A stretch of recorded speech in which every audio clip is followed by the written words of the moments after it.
Hey everybody, welcome back to Everyday Journey.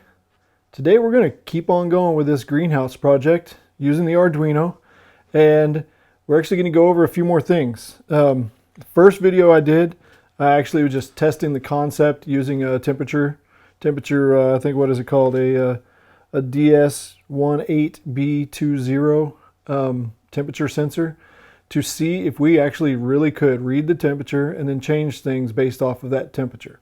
And it did work. Using this relay here and using that motor, but it was just a quick test. And then I moved on to video number 2.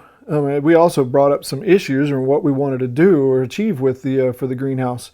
But then video number 2, I started checking and seeing, okay, how do I power the Arduino? Because my greenhouse is far enough away from my house that I can't bring power to it, so, or at least not reasonably.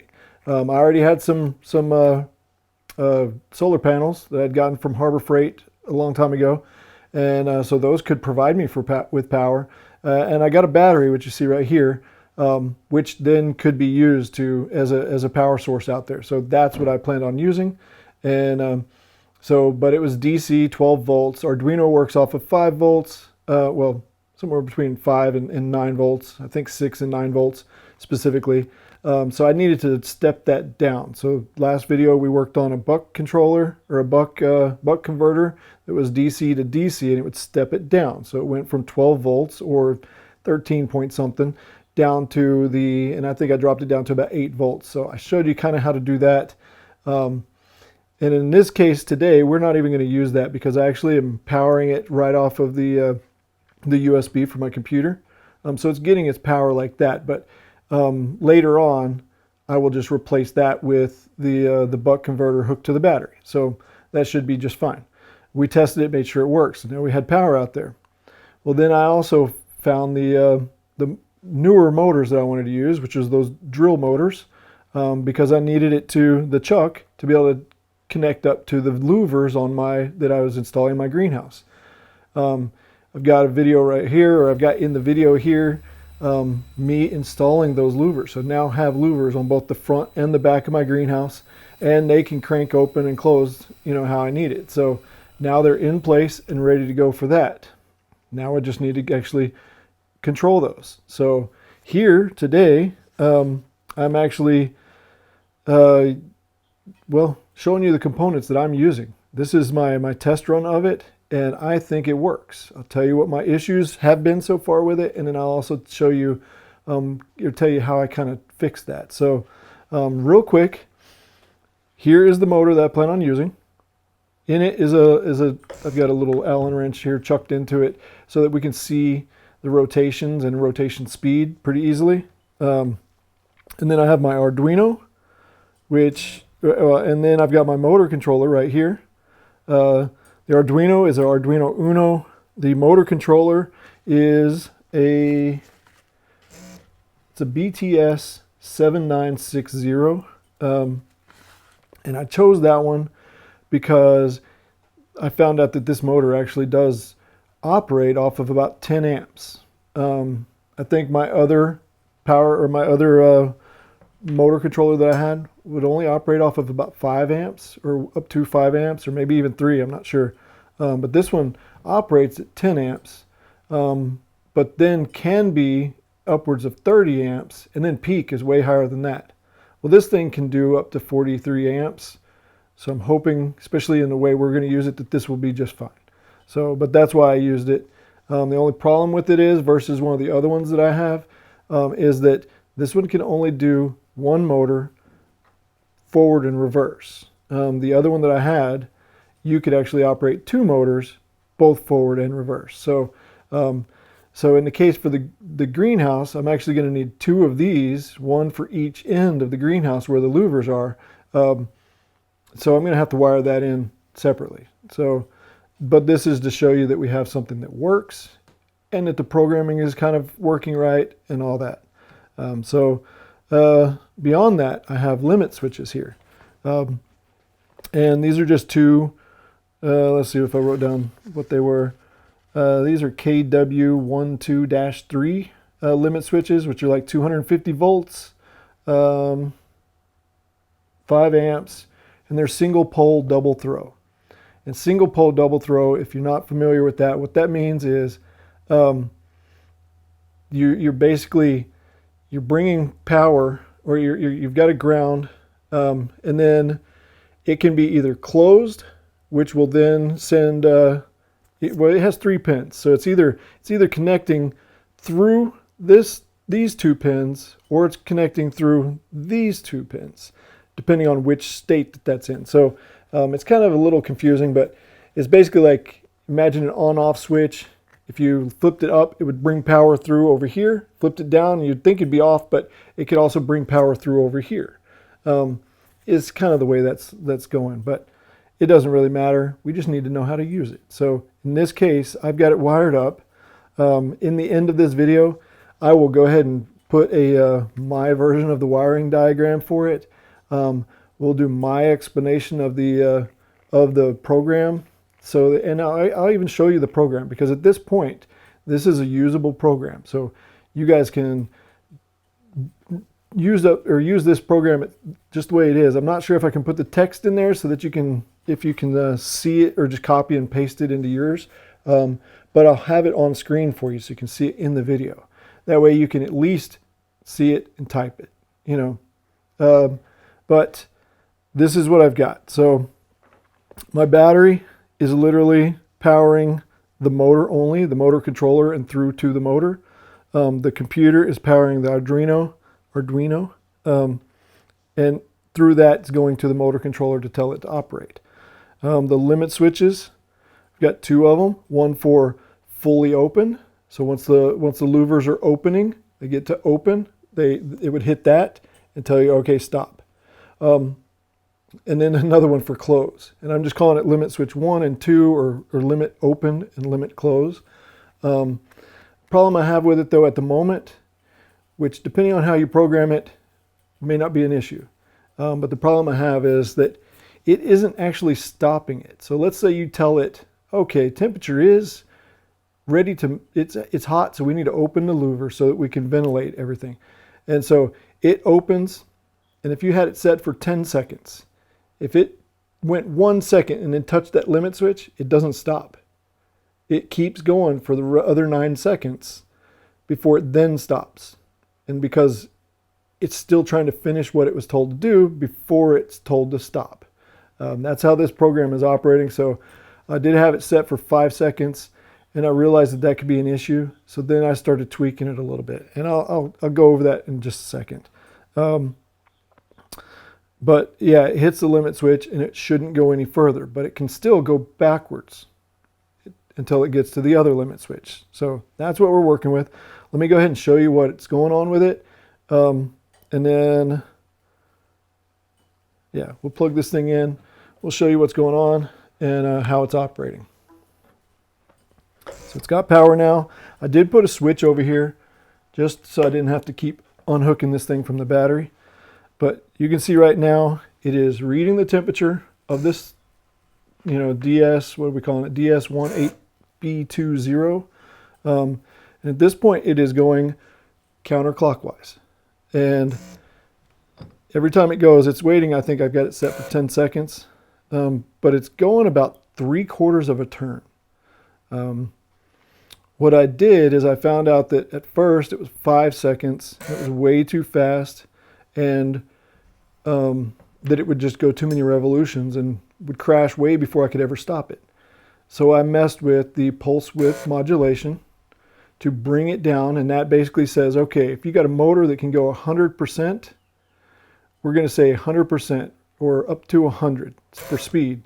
And so in the program, it uses that number from 0 to 255. So 0 is stop and 255 is wide open. And you can change that, and all it ends up doing is taking the power that goes to the thing. It basically divides that up, and let's say make it easy, and we'll say 10. So we say, all right, we got 10. Well, if you want it to go slow, you can have it 1. So it's only on for 1 of that 10. If you want to go a little faster, you can go 2 of that 10. And so the pulse width modulation is just how long it's on for that pulse. And right now I think I have it set in the program. I have it set pretty low. I think it's only for 1/4 of a second. So in the program it's milliseconds. So 1,000 seconds equals, or 1,000 milliseconds equals 1 second.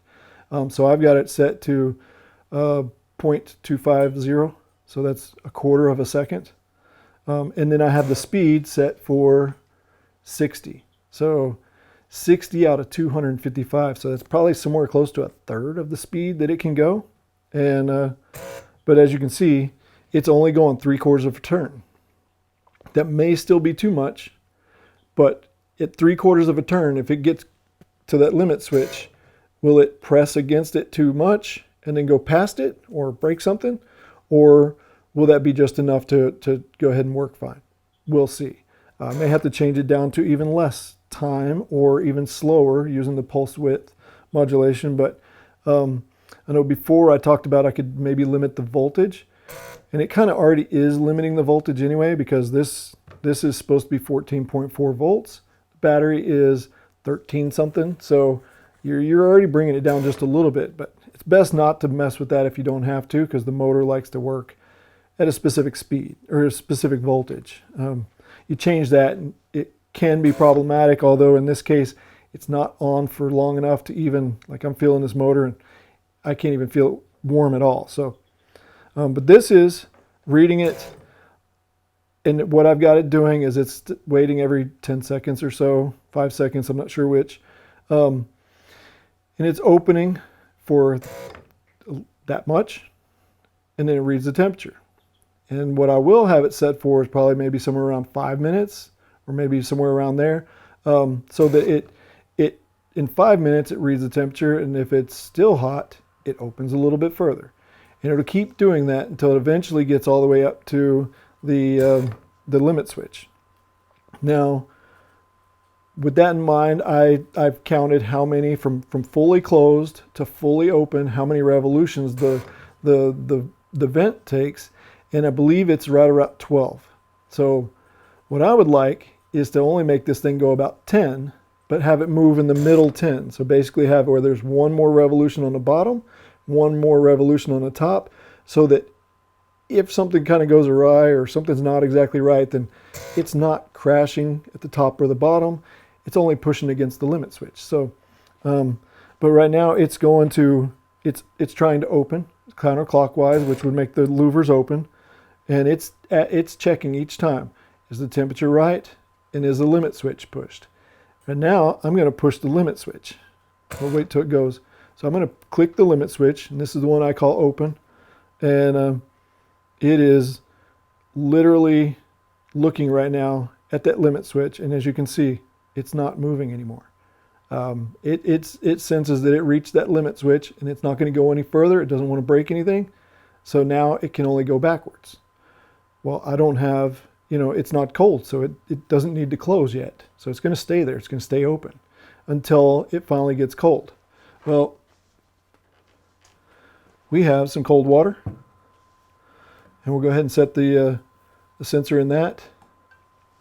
And I've got this set for, I believe, 71 degrees is when it starts opening. And then 70 degrees, and this is Fahrenheit, is when it starts closing. Because that's a good limit right there to be able to work with right now. In between those two, so from 70 in tenths all the way up to 70, 71, it won't do anything.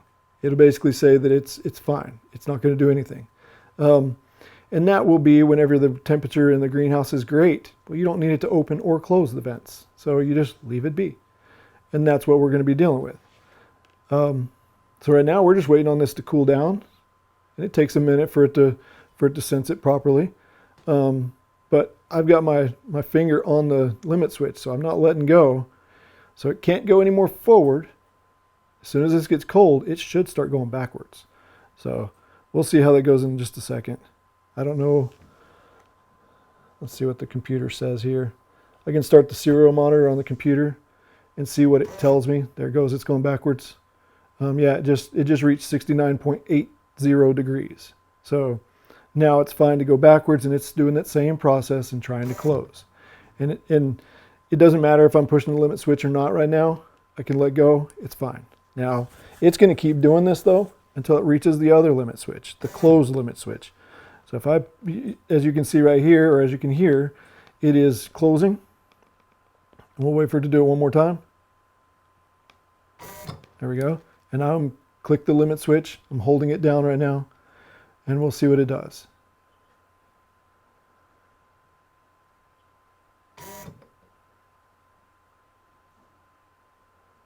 All right, well, let's see if it does that again, because it shouldn't. And if it does, then we know we have a problem. Oh, I know. Let's see. Hang on. See which direction it's going.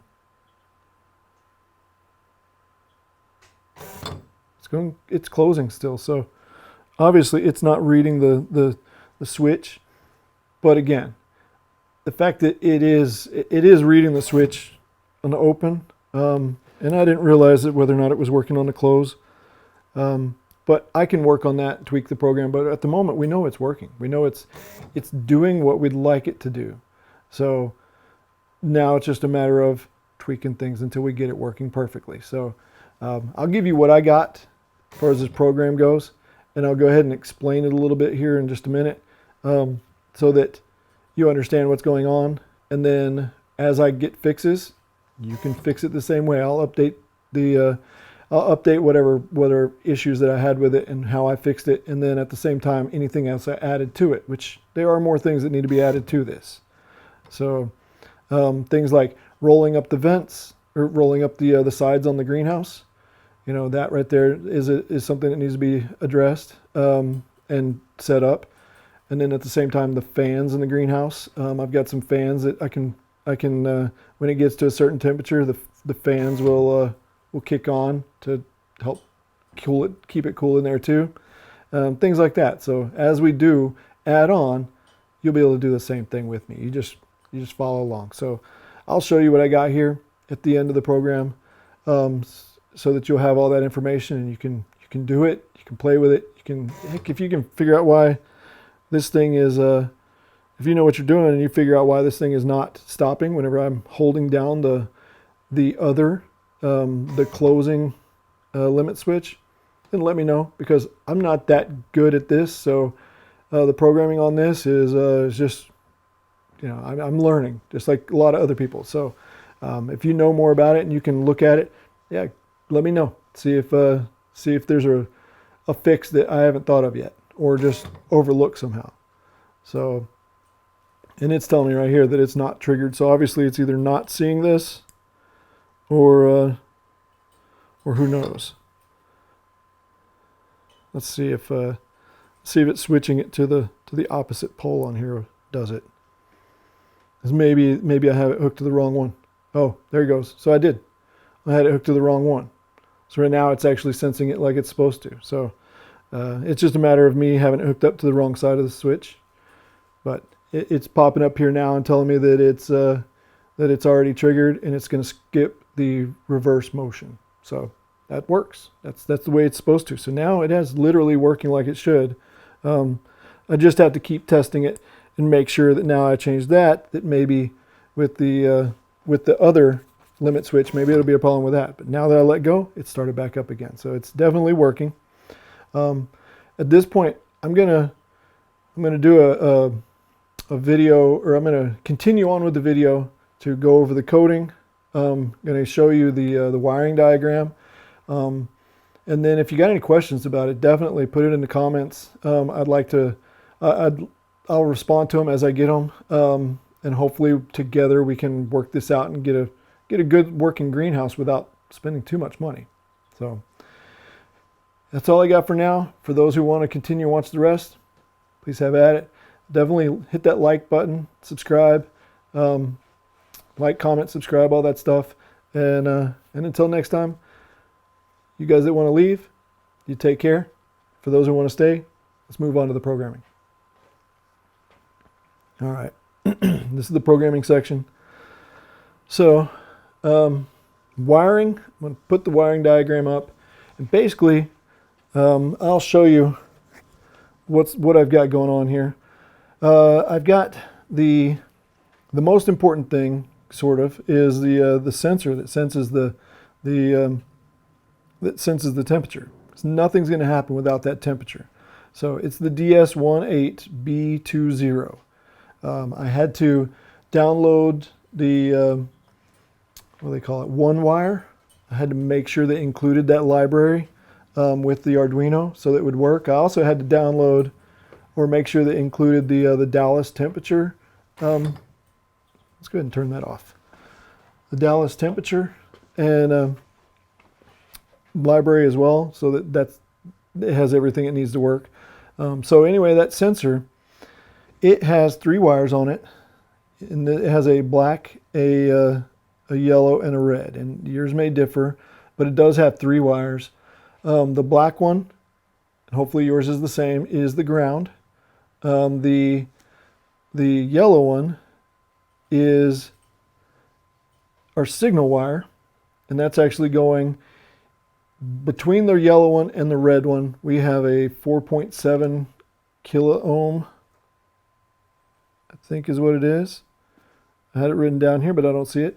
So yeah, 4.7K resistor between the two. So the yellow one, it actually goes connected to the red one with that resistor, but at the same time, the yellow one goes all the way over and goes to pin number 2 on the Arduino. The red one, still, like I said, connected with the yellow, is going to 5 volts DC. And I have it actually, several of these wires connected together, and then I just have 5 volts coming out of the Arduino to power all those. And it should be okay, given the fact that the Arduino should be able to push out enough power to power those things. In the case that it didn't, if you were having glitchy stuff, then maybe you need external power, because yes, it can do 5 volts, but it may not be able to provide enough of the amps to be able to run everything at once. So you may end up having to get another buck converter just to run these other things. But for now, mine seems to be working. So all I did was run the Arduino, the 5 volts from the Arduino out to, and it's being powered by the computer currently. But it can be, if I unplug the computer, I could then plug in 9 volts or so from the battery, or even an adapter to it, whatever would work to get it what it needs. So, but yeah, that red wire from that temperature sensor connects up to 5 volts. So that gives us our reading for our temperature. Let's see, we got the motor driver. It has 8 pins on it on one side there. 3 of the pins, we're going to say, well, you can see where it's connected here. This one and these 2 pins here all have to be powered by the 5 volts. So I've got that connected to the same 5 volts. In the case that it wasn't enough, I would then, get a separate power for that. But those 3 are powered with 5 volts. And then we have a ground right here. And then we have our actual our signal wires for running the motor clockwise or counterclockwise. One of them, the one here in the far corner or whatever, it's going up to pin 5 on the Arduino, and the other one is going up to pin 3 on the Arduino. So that's wiring that. Now you have to, that's for the control portion of it. You still need to bring power in. So we have these connections on the right, which are screw terminals to screw in the power from the battery. So I did the top one is negative. The second to the top one is positive. And like I said, that's coming in from the battery. And then the other 2 are your motor, go to your motor. And it doesn't matter which one is which. It just means if you switch it, as long as it's a DC motor anyway, if you switch it, it's going to reverse the polarity on the motor. So it's going to change direction. So I just had the positive there at the top, and then the bottom one was the negative. But again, if you switched it, it would just change direction. So that's how that's wired up. So then your limit switches, one of them whichever side you want, either normally closed or normally open, and I have it set to the normally closed so that when it triggers, that closes, or actually no, normally open, I'm sorry. I have it set to normally open on there because the normally, when it triggers, I want it to close and then read a signal. So so I have the middle, the common lead on it to go to ground, and then the other goes to, for switch 1 or the open switch, I have it going to number 6, so pin 6 on the Arduino. And then the other limit switch is wired up the same way, except for it goes up to pin 7. So, and that's it. That's the wiring on this. Everything at that point is just the way it should be. So next, I'm going to go through the program real quick, and I'm just going to quickly go through because I don't understand this completely, but I understand it enough to kind of get what's going on with it. So the very beginning of the program, the sketch here is well, as you can see, if you can see the name of the sketch, I actually downloaded this. I talked through ChatGPT because it was much faster, because I'm not that familiar with this stuff, and it actually spit out something that was pretty close. After that, I had to go back in and tweak it a little bit, but now I have something that's operational. So at the very beginning of it, it is including those libraries, so the OneWire library and then the Dallas Temperature library, so that everything will work properly. And then we're going through and defining the pins, so it knows everything's we know what pins are what. So we got the OneWire bus pin that actually goes your data pin for the temperature sensor. The motor PWM right, which is turning it, I believe this one's forward, it shows, which is clockwise, closing it.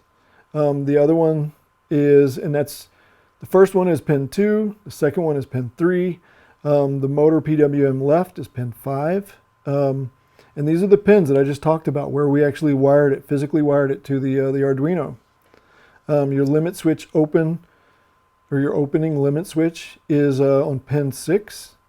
And your limit switch for closing is pin number 7. So those are the definitions for those, and a little description right beside them for what they are.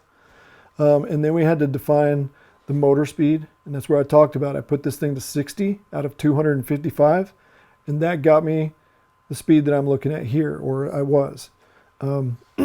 So now we're going to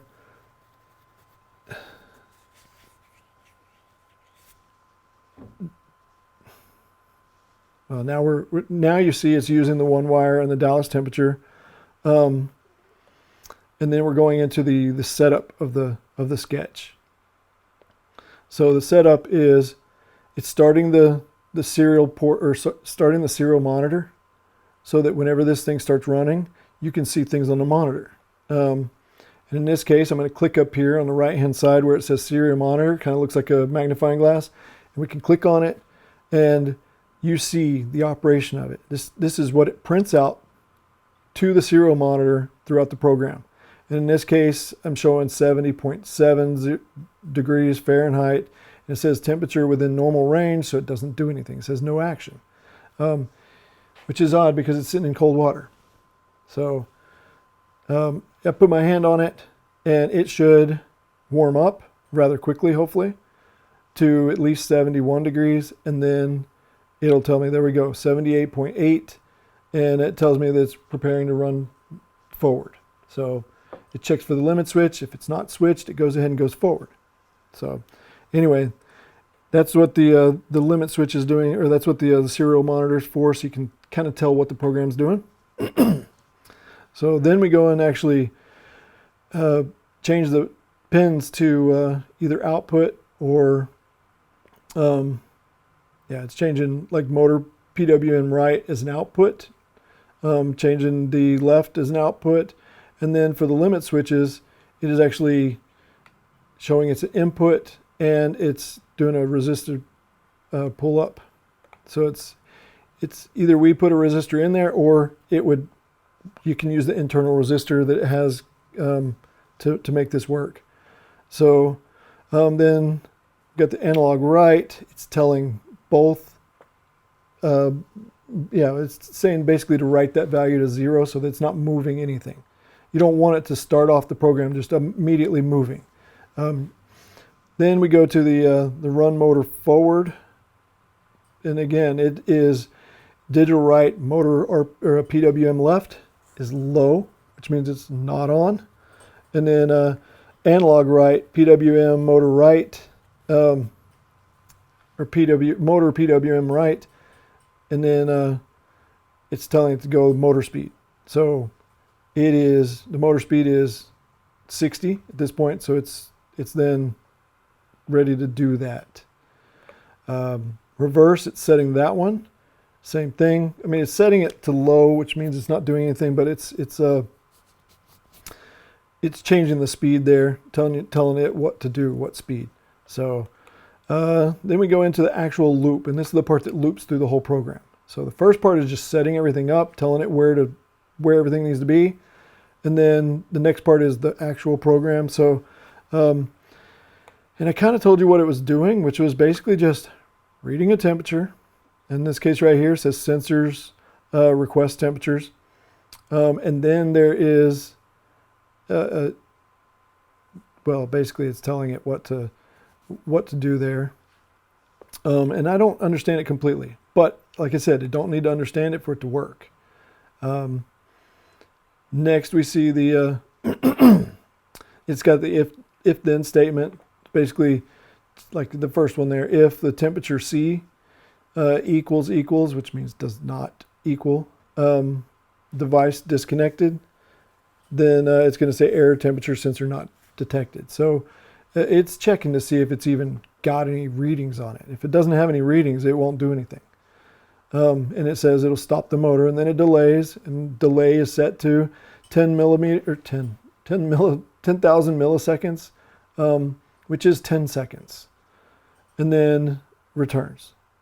So then it goes through the whole float temp. That's actually something in there that's converting it from temperature. It's converting the value that it gets into degrees Fahrenheit.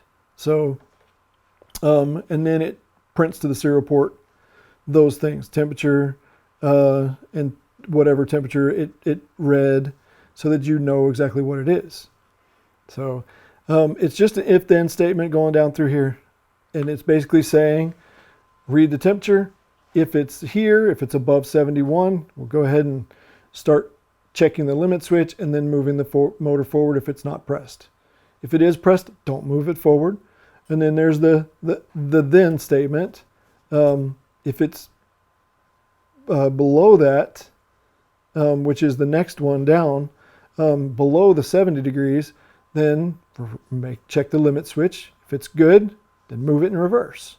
And then there's the in-between one, which is the else, which is basically just do nothing. So this is the way it's set up here. If you do it the way I did it, you'll be fine. One thing you will see in here is the start time, that 250. That's actually how long the motor is running. So it says while minus start time greater than 250. That's setting the actual time that the motor is going on. So it's speed of 60, but it is only going on for a quarter of a second, or 250 milliseconds. And then it goes through and tells it what to do. Tells it to print if the motor stopped. If the limit switch is triggered, then the motor stopped. It's difficult to see, difficult to understand, but at the same time, it's pretty easy to do. Just copy it and move with it.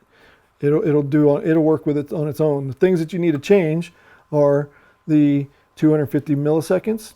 Let's say you want it to go less time than that. That's something you might need to change. The temperatures, in the top, it's 71 degrees. And this part right here where it says close logic, that's less than 70 degrees. Well, you may have to change that 70 degrees because maybe you don't want anything to happen until it gets to 60 degrees. So 60 degrees you want it to close. Between 60 and 80 you don't want it to do anything, so it sits there and does nothing. And then the 80, it'll do it again. It'll start opening up so it lets air through.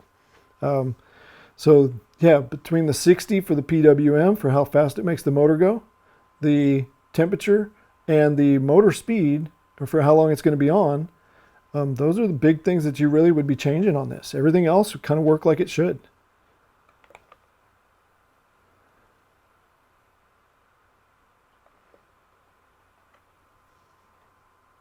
So, like I said, you can read through it all, and if you ever wanted to play with it, you can tweak these things and then see if it does anything. Remember what it was and set it back, or you can just go re-download it or whatever. You know, you can play with this stuff. It's not anything. It's not rocket science. So that's all I got for now. Thank you guys for everybody that actually watched all the way to this end. And again, if you got any questions about anything, send them my way. I don't know everything that I'm saying with all this stuff, but if you have a question about it specifically, I know enough to be able to look it up and then research the answer and come back to you with it so I can help you.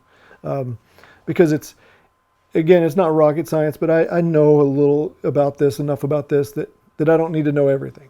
I can learn things and I can tweak things however I need to, and I can help you out with answers if you need it. So let me know if you got any questions. Definitely put a comment down there. I like to read them. Hit that bell notification so you'll see when I'm coming out with the next video. And for the second time in this video, till next time, y'all take care.